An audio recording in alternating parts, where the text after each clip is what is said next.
months, and no one's complaining. I had one person ask me, All right, it's 6 o'clock. I'm going to call our June 17th Board of Selectmen meeting to order and invite everybody to please stand for the pledge. Pledge allegiance to the flag of the United States of America and to the republic for which it stands, one nation, under God, indivisible, with liberty and justice for all. Thank you and welcome everybody.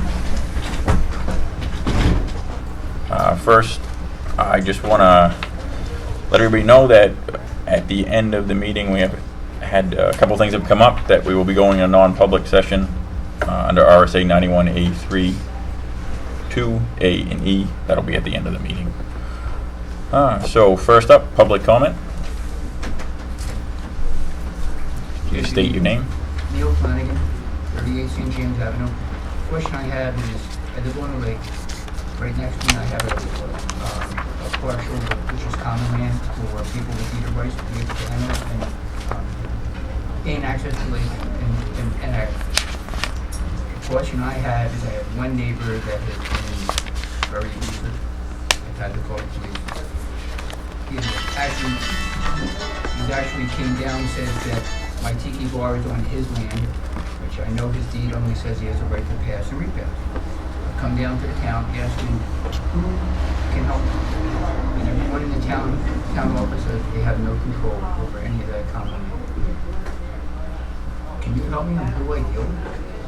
Because in fact I called the police came to the house, he actually came down and marked land onto my property, then took a can of spray paint to screen it orange on the house.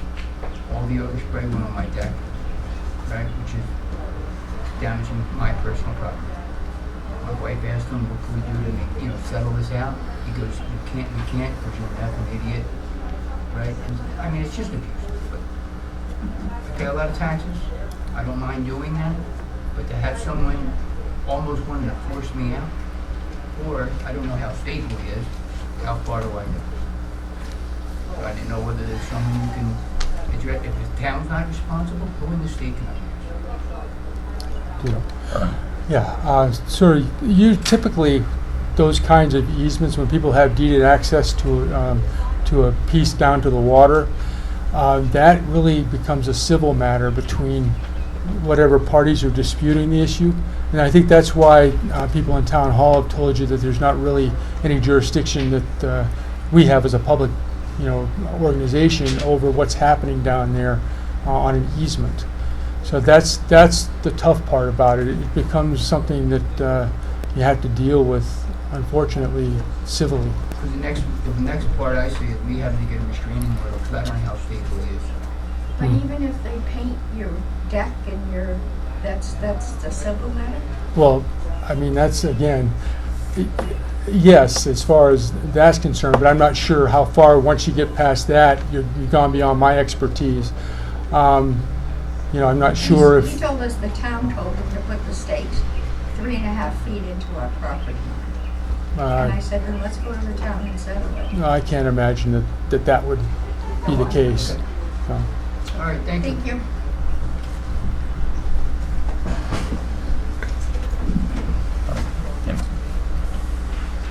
Hi, Dick Burke, 36 Lakeside Drive. I only have, by the way, I'm not Crabby Joe. May sound like it at times, but I was just trying to follow up on an issue that was cited several months ago, and that was on the town's website where the Milton's, where it says notify me, so that we can do a check off on the areas of interest we have in town management, and you can express, Public Works, Town Alerts, Board of Selectmen, Budget Committee, Trustee, Cemetery, the Conservation Commission, ZBA, Planning Board. I've done this twice now. Both times it's telling me that I am fully subscribed, but nothing happens. So I don't know who's responsible for it, but I just thought I'd bring it to your attention so that somebody could follow up and find out, get a status check and say, are we going to get this done? If not, let's take it off the website so citizens aren't, constantly But, and I'm not the only one who's noticed it. It's been stated previously by others. Thank you. Okay. And we'll check into that. Wanna, yeah, all right. Question. Judy Boucher, 220 Townhouse Road. Last meeting it was discussed about a letter from concerned citizens, and tonight maybe possibly having some responses. I didn't see anything on the agenda and didn't know it was going to be discussed. So actually, Town Administrator Ernie, he does, under his selectmen Okay. comments, have Perfect. Thank you very much. that under there, so. That's fine. It's Yep. all good. Yep. Good questions. All right. I'm not seeing any more public comment, so I'm going to close public comment. Move on to new business. First up is Library Director Betsy Baker. Hi, I haven't seen you guys for a while, so I wanted to give you an update on what's going on at the library.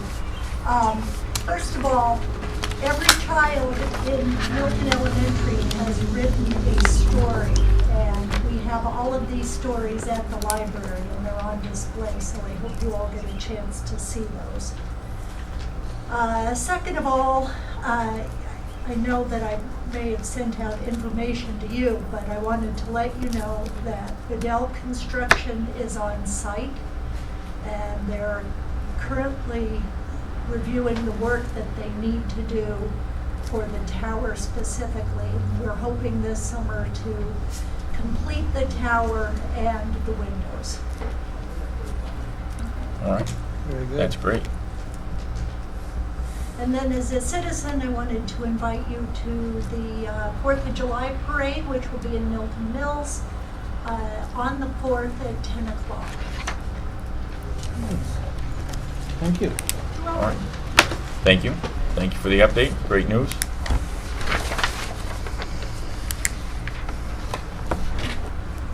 All right. Next up, Chief Kraus.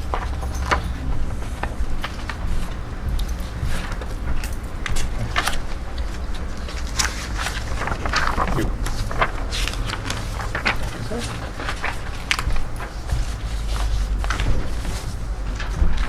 So I think the first item that I have for the three is the Axon contract. Yep. That's for the body camera evidence.com storage that we have, all of the videos that we have for the storage for all of our videos. Our 5-year contract expires this year, 2019. Some of you may, Andy, I think you're probably the only one who remembers the old contract. But that one expires this year. So this is the new 5-year contract that I requested from Taser. The first page in year 1, you'll see that it's more expensive than the other 4 years. Sorry, you're just getting this tonight. I was asking them to pull some of the information out just on the bottom part of it. They just haven't got it back to me yet. It's just the hardware part that I'm asking them to pull out. There are 3 cameras that I do need to replace this year, so they put one of the cameras in there into the contract, but I'm just going to have them pull that out, and I'll hopefully be able to buy those 3 cameras out of my budget because 2 of them are broken. One just needs to be replaced because it's at the end of its life. So the first year of the contract will be $2,916, just like the other years. One of the benefits of entering into the 5-year contract is we do get a break in the cost, and we are getting a significant increase in the gigabytes on the new storage. So the old contract was a climbing contract. We got, the first year of the old contract, we got 350 gigabytes of storage. Second year was 425, then 500.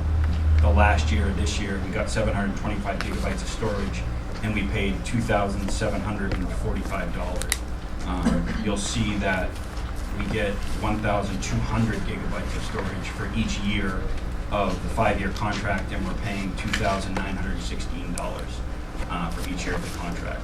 So it's a significant increase in the gigabyte storage that we're getting, but the cost is only $200 extra per year over what the jump would have been. And at the old cost for gigabytes, were paying $1.50 per gigabyte, now we're only paying 75 cents per gigabyte.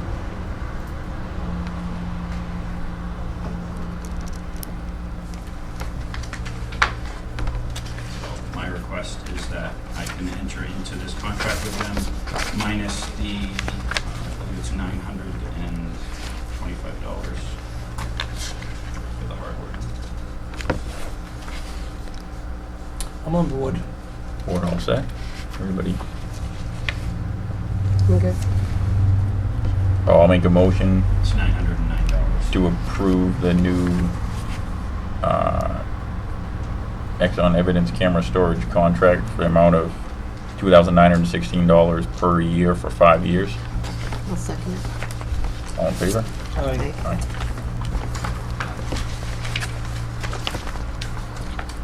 The next item on the agenda, I think, is the boat dock.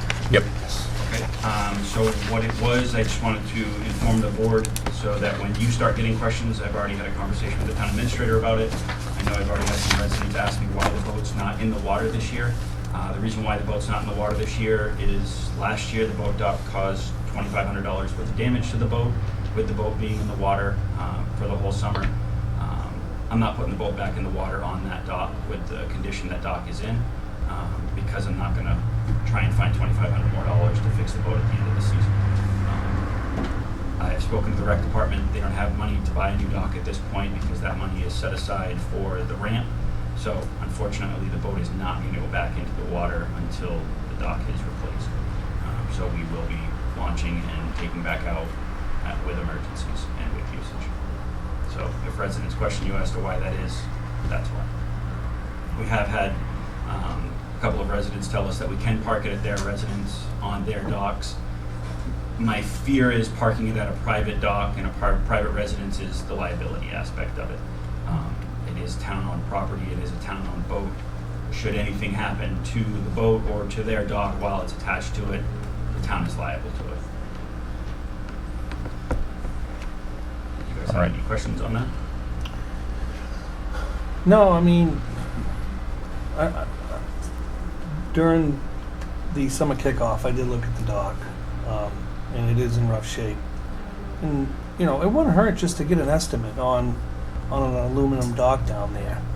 So if one of the DPW guys can get the measurements, and just let's get a price on a dock. I'm not saying we're going to buy one, but it doesn't hurt to look into it and see. I mean, maybe we can find some donations or figure something out. You know, that's my. Yeah, the only not. Bill? Oh, go ahead.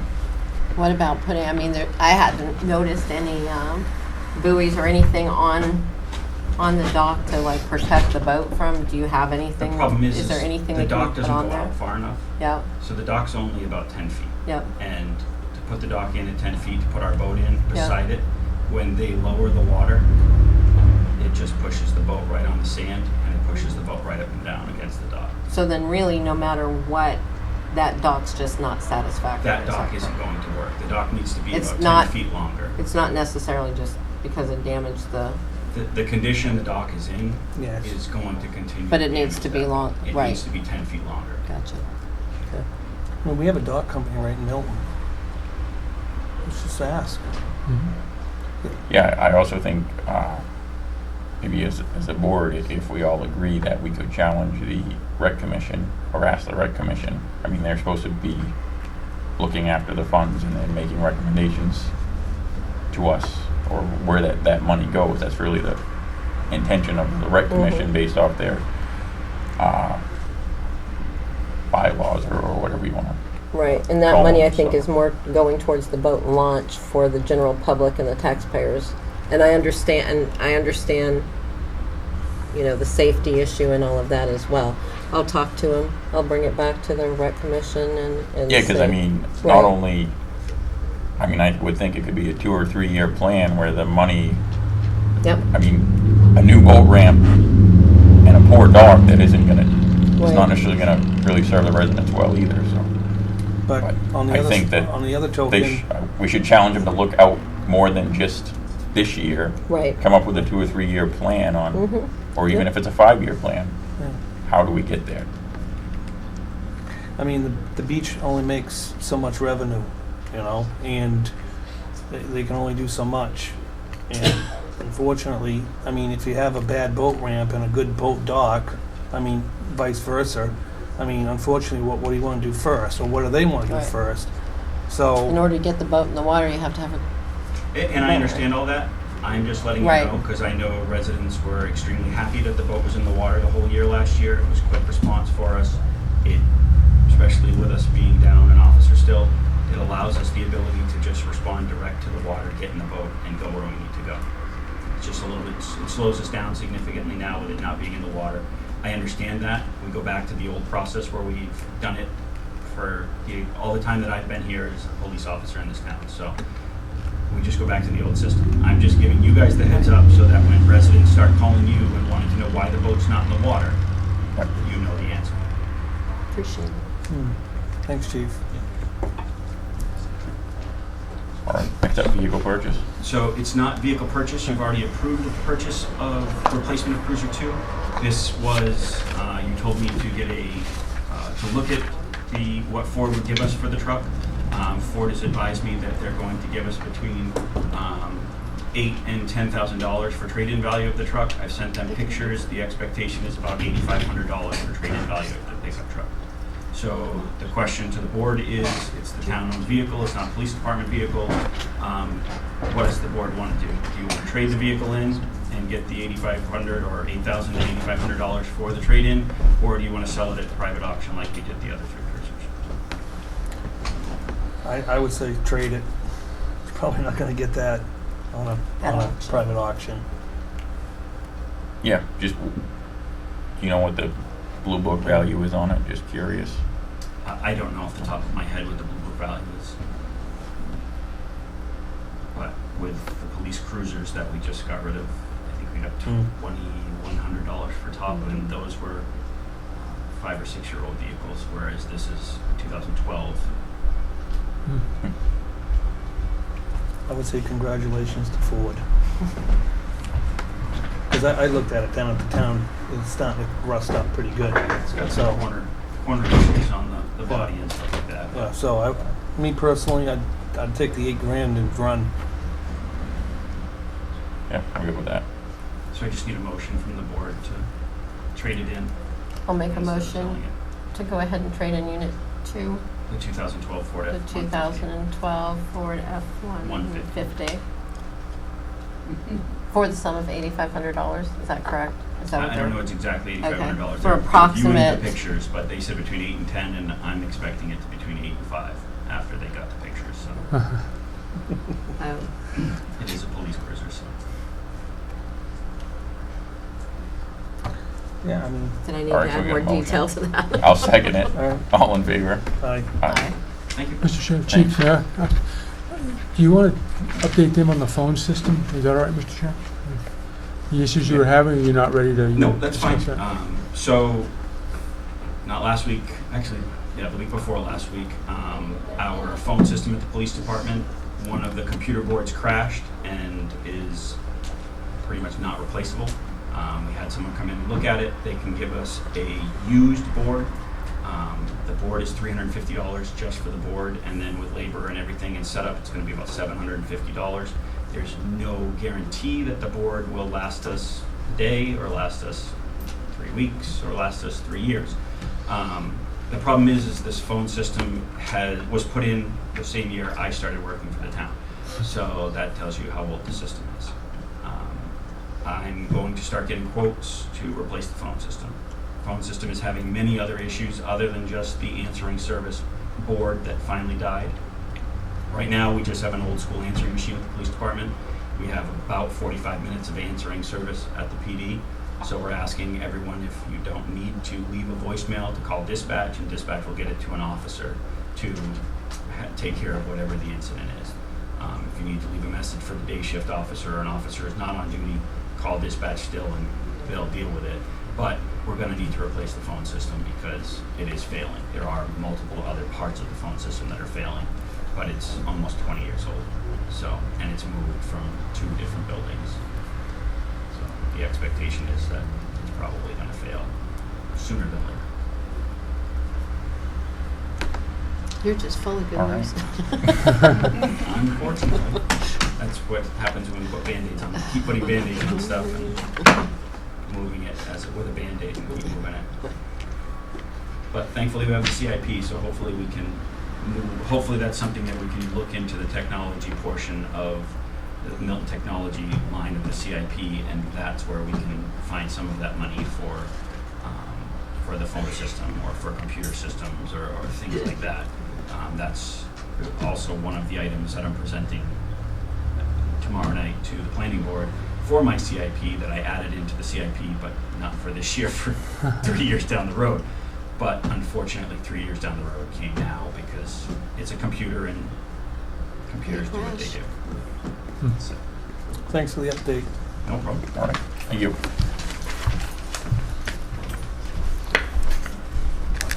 All right, moving on to old business. First up, budget follow-up. Yeah, I just wanted to talk to you a little bit. You had the presentation by the budget committee at the last meeting. They talked about trying to do joint meetings in September and October, and I believe they went right up through November. And in talking today with people, just sort of brainstorming, somebody had mentioned, and we actually discussed doing this in Raymond when I was there, having one meeting, not anytime real soon, but maybe early September or so, on a Saturday, where it would allow all of the departments to present their budgets before both the selectmen and or the budget committee at the same time. Just throwing it out there to maybe look at alternative ways to do it, as opposed to going through multiple nights over multiple weeks before two different boards, repeating the same information over and over again. That doesn't sound like the most efficient use of time, and I haven't even run this by anybody. I sent out an email to department heads today to find out how they felt about it, but I just wanted to find out from you as the governing board first, if you're not even remotely interested in it. I didn't want to take it any further. I like the idea. No, I'm fine with it. Yeah, if that works for everybody else, I can make it work for me. Mm-hmm. I'm not crazy about a Saturday meeting, I'm not gonna lie, but if that's a way to be more efficient and everybody's on board with it, I'm Yeah. Well, open to making it work. Yeah, and I'll talk with the budget committee and then find out from people, department heads, what they think, and we'll just go from there, I guess. I just wanted to throw it out there because I know before you know it, September will be here. Unfortunately, it will. Yeah, and we've already started working on things. One of the things we're working on is we put together a spreadsheet and gave it to all the department heads because we're in a default budget. I wanted people to go through and analyze their budgets and take a look at exactly what it is they think they absolutely need to spend. And these are on absolute necessities, things that are dealing with public safety, employee safety, contracts. The phone system may become one of those things. It's important to be able to reach the police department and leave messages if you have to. So they're in the process of going down through that exercise, and hopefully what that will do is give us an amount that we can sort of pool together out of each line item for a total, so that we know if other things pop up, we're able to pull from there. And once we get through that, I'll make sure that you all get a copy of it and you're fully aware of what we've done. Sounds a good idea. All right. Did you want to also discuss the guidance on employee wages for 2020, or is that just? Well, yes, we can do that as well. Thank you. As far as starting to put budgets together, people are starting to do that now. So they wanted to know, I think in the recent past, you've done 2% for merit and then 1.7 for cost of living. People just wanted to know if that's what they should move forward with in the budget development at this point. Yeah, I'm fine with it. It's been that way since my tenure of being in town. Yeah. So and if you look at the New England region cost of living, it's been about that over the last couple of years. And so, I mean, it's not off base for that.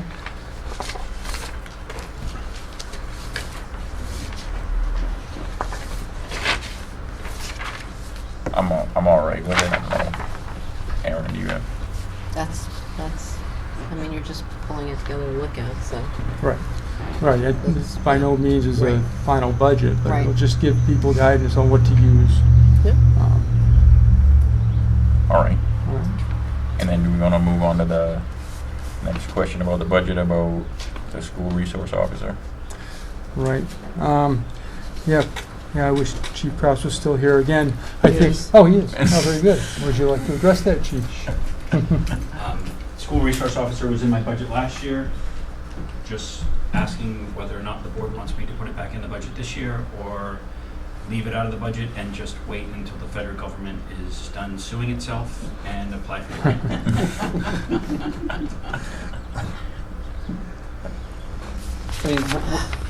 I mean, what do you think about putting on a warrant article? That's why I'm coming to you. No, I'm just, conversation. I have no problem putting the SRO into a warrant article. I can put the numbers together and give it to you as a warrant article. If that's what the board wants to do, is put it into a warrant article, we can do that as well. I don't expect the COPS grant portion of the federal budget to be released until the end of this year, if the court case is even finalized by the end of this year. My expectation is when that grant does get released, it'll probably be the same as it was in 2017, which was a 3-year total capped grant. The federal government gives you $120,000 max over the 3 years. You can spend it as the town as you see fit. Basically, you can either break it up for the 3 years and spend it that way evenly, or you can do a step down of the 3 years in that manner, so that it's a gradual intake to the town for paying for that officer. But then the 4th year is 100% on the town. We've done that we've received officers through the COPS grant before, and so that's an option and an avenue to do that. And I know that's usually the COPS grant's big push recently and lately has been the SRO. But unfortunately, as I said, they're stuck in litigation with each other. So I just need guidance on whether or not you want me to put it as a warrant article, or do you want me to leave it out altogether? Do you want me to put it in my budget again this year? My budget's just about done. This was the last number I needed to complete my budget, other than whether or not you want me to put the SRO back in my budget. I think warrant article is a good way to go. It'll allow the citizens to make the decision on whether we want to go down that path or not.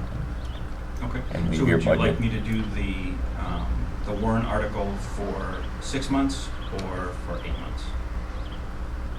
Oh, it's in March, so would you rather have me do it for 6 months to start July 1, or to do it to start in April?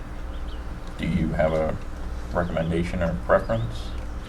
It's just how much money I have to figure out at that point. I guess. Obviously, 6 months costs less on the warrant article up front. Is it easier for the officer to start at the beginning of the school year? It's easier for the officer wouldn't start until September of 2020 anyways, to go into school, but we at least have to have July 1, so that way we can get them into training to get the proper classes done, to make sure that they have the classes that they need to go into that process. And that gives us the 2 months to, if we don't hire somebody who already has the SRO certifications, then and we have to hire somebody else in to fill that position. If it's an in-house person who takes the SRO, it gives us the ability so we're not short-handed when school starts. Do the 6 months. 6 months. Yeah, I'm fine with that. That works. So do you guys want to make a motion to have me put it into warrant article? Motion so said. I'll second it. All in favor? Aye. Aye. All right, I'll create a warrant article for the SRO. Thank you. All right. I think that concludes all the budget stuff.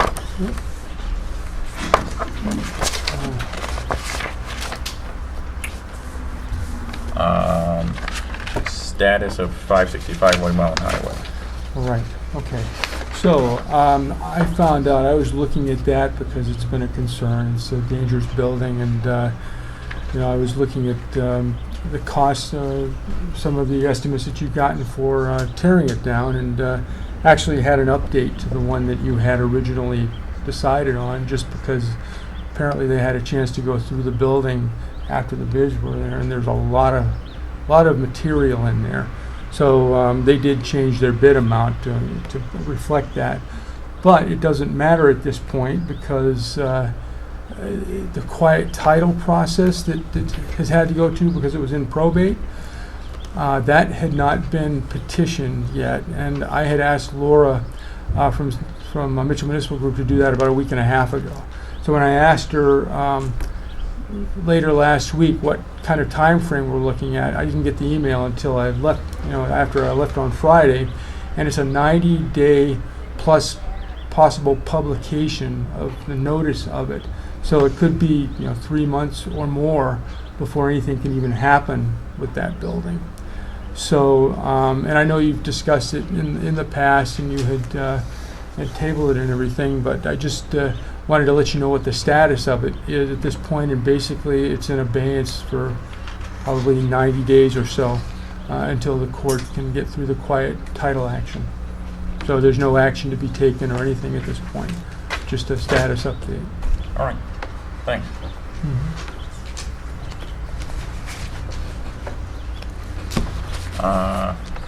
Other business that may come before the board. I see a couple things have come up since the agenda was published. First thing is unlicensed dogs. Right, Warren? Yes, Danielle has that here. Michelle Beauchamp has put this together for you. We have 251 unlicensed dogs, and upon your signature of that, she will send out notices to people, and then I think somebody gets the great job of going out and chasing those down. Do we need to make a motion for this, or are Yes. we good by just signing it? We need to make a plea to the public to register their dogs so that we don't have to waste valuable resources in town chasing down hardened criminal dogs.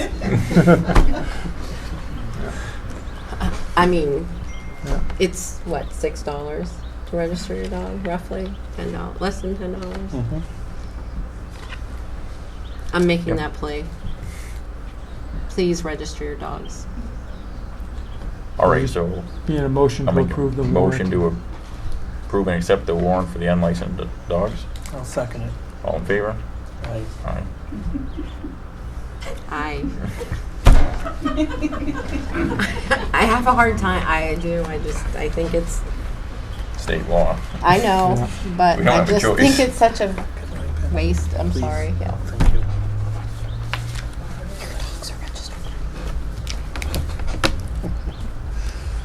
And now the other item that came up was Stone Hill Municipal Consulting. It's Joanne Smith, who does consulting work for the town with regard to finances, and has helped with the audit tremendously. Has updated her 2019 contract. The difference between this year's and last year's was she went up $2 an hour from $55 to $57 per hour. And the contract is the same otherwise.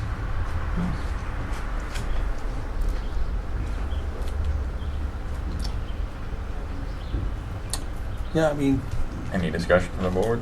I'll take a look at the contract. Well, we can also table it until the next meeting if you'd like. Time I can put copies of it in there. It won't only take a second. Okay.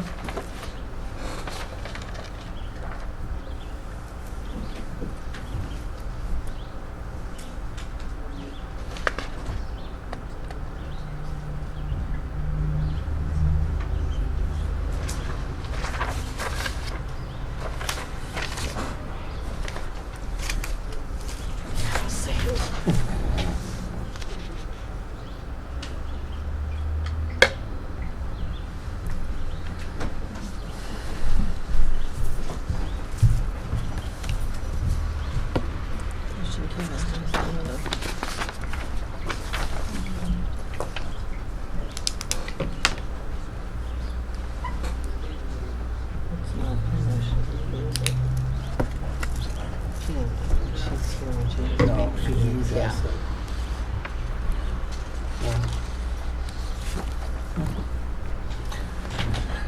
Yeah, no, I mean, Joanne's a huge asset to the town, and I think we're,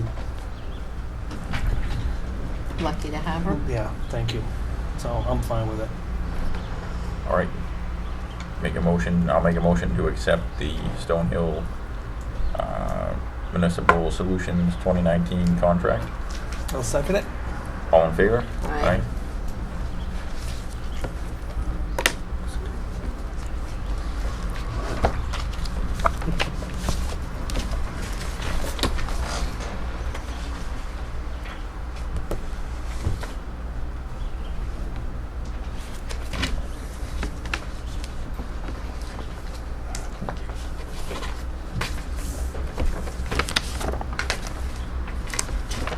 There we go. All right. That cover all that? Mhm. Next up, approval of minutes. The March 18th, 2019 Board of Selectmen meeting minutes. March 18. Yep, that's not right. Oh. June 3rd. I'm going. I'm reading off the agenda, which is Yeah. obviously has a typo. Yeah, that's my fault, sorry. Let's try June 3rd. Change it. A lot better. We're way better. I'm glad somebody was paying attention. You thought I was not. I'll make a motion to go ahead and approve as written, I'll second it. All in favor? except Aye. if the March 18. No.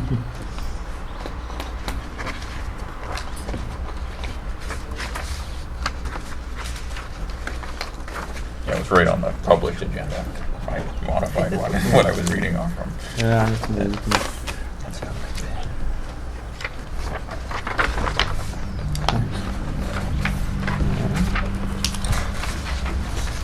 All right, next up, expenditure report. Well, I do have one. If you want, I can pass it out to you if you would like. Did you skip them? We Yeah. They have one. Okay. We have one, So I too. printed up the more recent. All right, that's fine. If you have any questions, I had actually circled some of the areas of concern on this one, but whatever you'd like to do. And again, there's not anything dire in there. Most, if not all, of the bottom lines are within budget. There are just some line items, contract services, for instance. You went through the process of the town administrator search and all of that, so that really dinged that line item. So.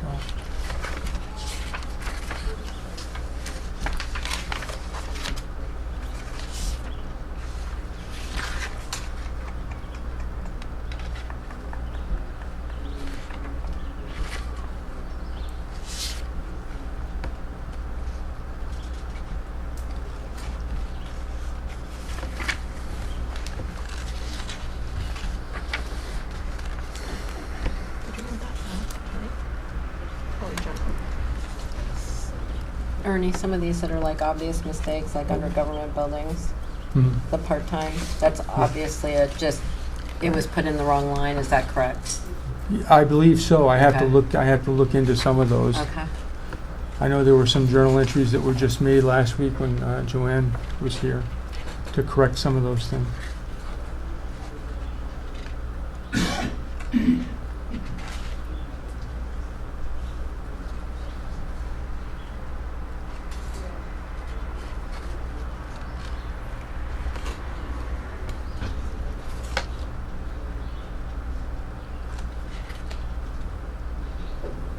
On the health insurance, Ernie, it says projected unexpended of 105,000. Yeah, I just carried that through, giving the levels of employment. I think we had about a week and a half ago, which was pretty close to everything that you were going to get this year. And since then, we lost one of the new hires, and there's another one, as I understand, that may be leaving. But I'll have to get more detail from Pat on that.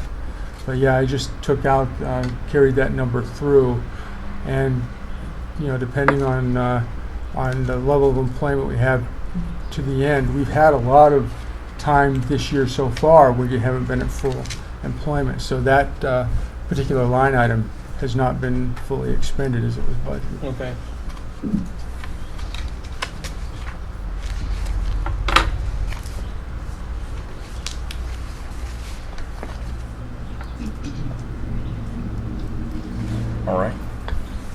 Everybody good? Yeah, I'll since I'm on the budget committee, Thank you. I'll do some research on all this. And thank you. All right, next up is public comment pertaining to topics discussed.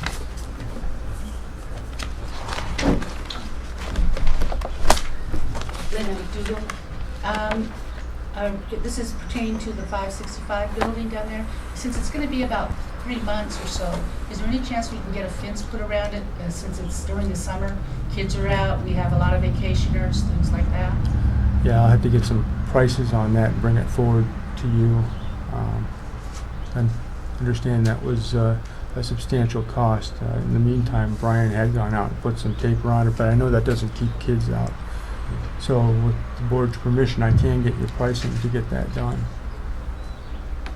It doesn't Yeah, it doesn't hurt to Doesn't. get pricing, see what, And you can find them at really inexpensive prices on some of the websites on Facebook too. Mhm.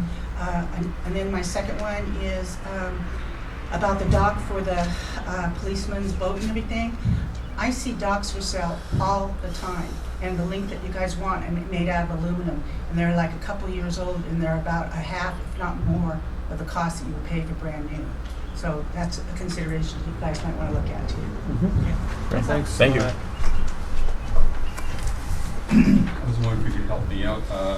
Stonehill Municipal Solutions, could you explain who they are, what that's all about? Yeah, Stonehill Municipal Solutions is a group that provides financial consulting in terms of accounts payable, payroll, those kinds of things.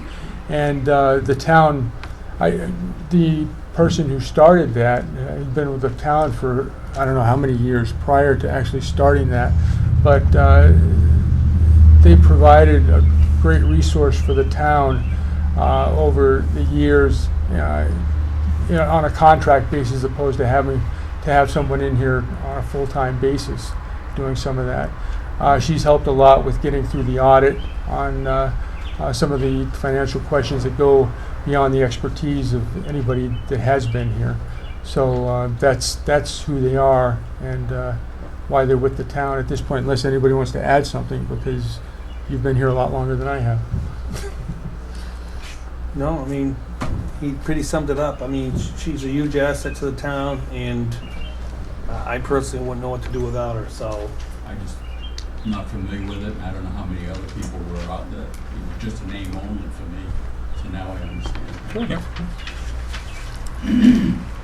All right, I'm not seeing any more public comment, so we will move on to administrative comments. Sure. Several things here. My South Shore thing, I already misplaced that. There we go. We got a letter from South Shore Outboard Association. They're the folks who sponsor the summer kickoff here, or not sponsor it, but they're the company that runs the boat races. And would you like me to read this on the record? It says, "Dear Mr. Krevling," and there's also one to the selectmen. "I would like to thank you for taking the time out of your schedule to come down to the town recreation area on Friday and visit the South Shore Outboard Association. I saw you back on Saturday, so I trust you are intrigued by what you saw on Friday's setup day. We had a fantastic weekend, and by all accounts in the racing circle, this was the best Milton event to date. We take great pride in running an efficient and entertaining fast-paced program, and this year was no different. There were 137 registered entries.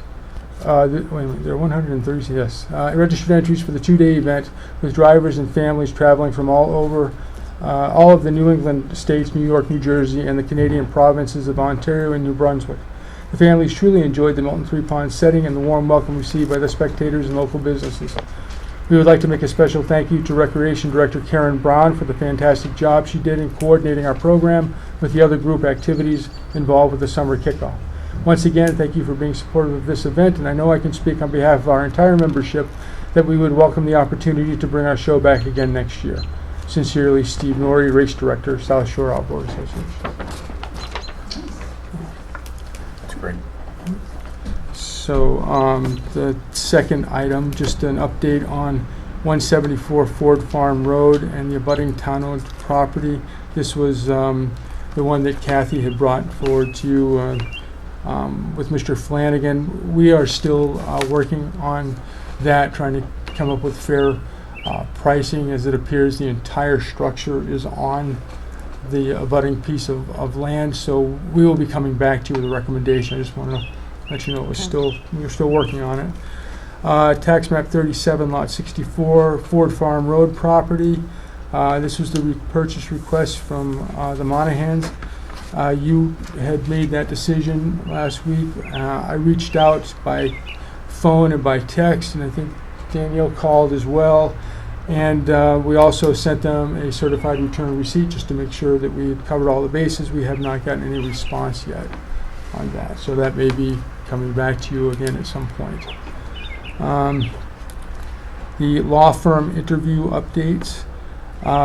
We had cleared it with you all to schedule interviews on the 11th and 18th, and that worked well with the exception for one law firm, and that was Preddy Flaherty. They would like to come on July 1st, if that's all right. If you're able to start early on that night, you could start with with them. There's nobody around on those 2 dates. The principal it wouldn't be available to come for the interview. So if you could do it on July 1st, that'd be great. I don't have a problem with that. No, That's our that's next fine. regular scheduled meeting. Yep. Do it at is. 5 o'clock. That would work fine. Yeah. So we'll have to post for a 5 o'clock workshop. Yep. All right. The Brookfields Drive parcel. Ms. Wyatt had been out of town. She's back, and I'm sure we'll be speaking over the next week or so about how to move forward on the Brookfields Drive property. And we'd already talked about the budget workshop. And then the last thing I have is the resident concerns response. This was the letter that you got a couple of weeks ago. Mr. Bridges, Skip Bridges, made a presentation to the selectmen, and we went out, I did with Bruce Woodward and with Brian, to look at these different issues, and this is the response. And do you want me to read this into the record? I think you should, yeah. Okay. It's addressed to the Board of Selectmen, dated June 13, 2019. RE report on enforcement request regarding certain activities of Three Ponds Resort LLC at property known as Mighty Joe Campground, letter of May 5th, 2019. Dear Board of Selectmen, this letter is in response to the May 5th subject letter that will provide answers to the alleged building and zoning code violations and speak to either future or ongoing actions by the code enforcement officer on the numbered items contained in said letter. Please refer to the letter's complete text and items for reference. I obviously didn't provide that to you since you already have it. 1. Installation of park model trailers as structures.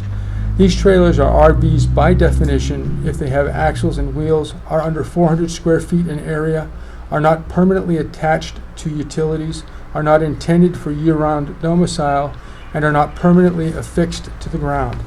The New Hampshire statute specifically addresses these requirements in New Hampshire RSA 216-I:1, definition 7, recreational camping cabin. The CEO will investigate the occupancy practices of the campground and take action if any code occupancy limit exists and is being violated. Conversion of existing campsites to these units does not appear to increase the occupancy of the campground, nor increase the number of campsites from the existing numbers. In fact, the total number of campsites has been reduced by 4 with these conversions. The CEO is currently monitoring the conversions and investigating whether permits are required for this conversion by visiting the site twice in May and several times in June, and by consulting the building code. 2. Installation of park model trailers equivalent to manufactured housing. The CEO has visited the sites and notes that the building code defines RV and campgrounds as less than 400 square feet in area, and the RV park models are 320 square feet. The principal use of this property is as a campground, not as a manufactured housing park. Therefore, this activity does not violate Milton zoning ordinance, Article 1F, Table of Principal and Accessory Uses. Please note that since this property is not in a mixed-use zone, there can only be one principal use on a property, not multiple principal uses. And since 1966, that principal use is as a camping ground. One accepted method of determining principal uses from accessory uses is by reviewing and comparing gross receipts from each use. The code enforcement officer will request those records from the owner of the campground to make that determination. We believe that the results will show that the receipts from campsites, whether tent, RV, or camping cabins, far exceed the receipts from any other accessory use on the property. But the CEO will request the data to make the determination and report back to the board.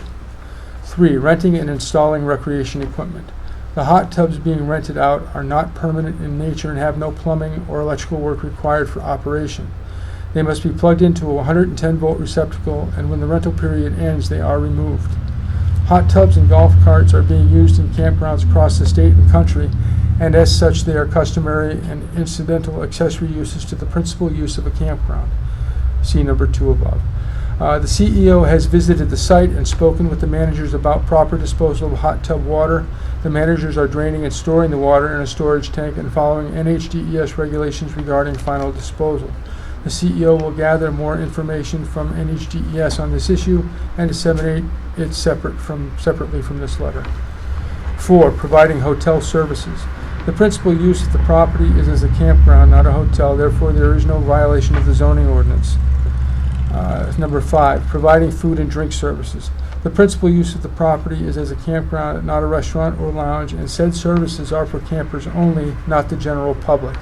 And as such, they are customary and incidental accessory uses to the principal use of a campground. Therefore, there is no violation of the zoning ordinance. CEO has been researching, CEO is Code Enforcement Officer, by the way, in case anybody doesn't know, has been researching regulations and codes and visiting the several times in order to answer the subject letter. There will be follow-up on items that require it as expressed in the numbered responses above, with updates to the board as findings and actions are taken. In a recent email to the town administrator, it was noted that the boat wash station at the campground was not functional. As of June 5th, 2019, an inspection of the boat wash station shows that it is operational and the garden hose that was missing is now hooked to the spigot.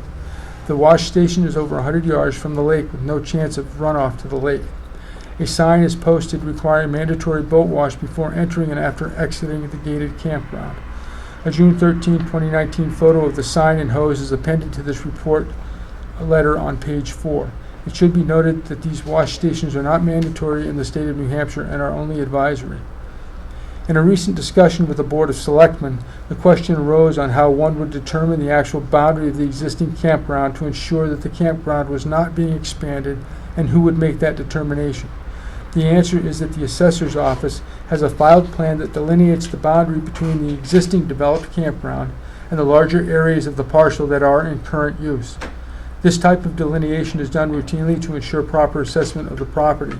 This delineation is important if any land use board must ensure that there is no expansion of camping sites and/or campground area. Finally, it should be recognized by everyone that the Board of Selectmen or their duly authorized official are the only entities authorized to interpret the zoning ordinance and building code, not residents or groups of residents. If the residents or groups of residents disagree with the duly authorized official's interpretation of said ordinances and codes, they may appeal the written interpretation to the Zoning Board of Adjustment, which is the final local arbiter of the meaning and interpretation of the ordinances and codes. If you have further questions in this matter, please call or email me. Respectfully, Bruce W. Woodruff, Milton Town Planner.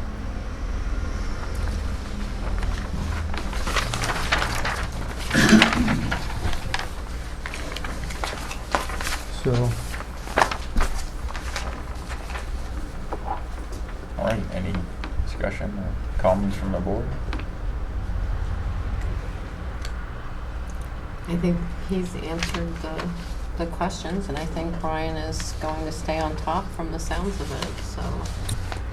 I'm sorry, I couldn't hear you. What you said? I just said, I think that Mr. Woodruff has answered the questions And I believe that Brian will stay on top of it. We will Make sure. update, Right. on a continuing basis as we go forward. I mean, I have some concerns. I'll talk to Bruce, and yeah, that's what I'll do. Thank you.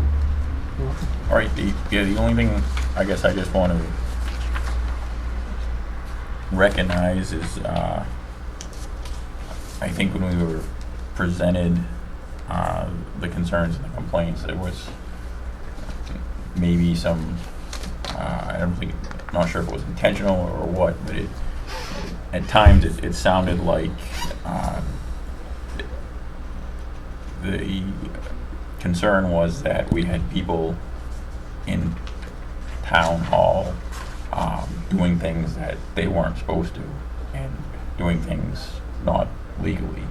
And I don't see that we have found any of that or that is an issue at all. So I think just for myself, and then the rest of the board agrees that would be great. I just think we need to make sure that the public realizes that the town is doing 100% what they can legally, and nobody acted in any illegal or inappropriate manner in decisions or calls that were made. No, I agree. So I just Thank you for stating that, Mr. Chairman. think we don't want the public to have a Right. misunderstanding of what has gone on here. So I think Well, it's- can I bring up one of those was the alcohol that was being served at a camp store. And they filed for a permit. They don't necessarily have to come before the Board of Selectmen to get that permit. They have to go through the state, which they did. Mhm. And as it's been pointed out by several people, if you're at the campground and you brought beer and you're drinking beer at the campground, I would rather they stay on the campground to go and get another 6-pack, to be honest, rather than driving into town to go and get another 6-pack. So No, that's but my opinion. But out of- I mean, what they did to get that permit, they're well within their right to serve or to sell beer and wine at the store. So But out of transparency, when they applied for the permit, the literature never got to the Board of Selectmen. And I find that appalling, and it wasn't in this administration, it was in the last. It had nothing to do with Ernie, and I just, it bothers me that things, such of, to me, it was a huge a value, and it didn't get. Unfortunately, I wasn't on the board at the time.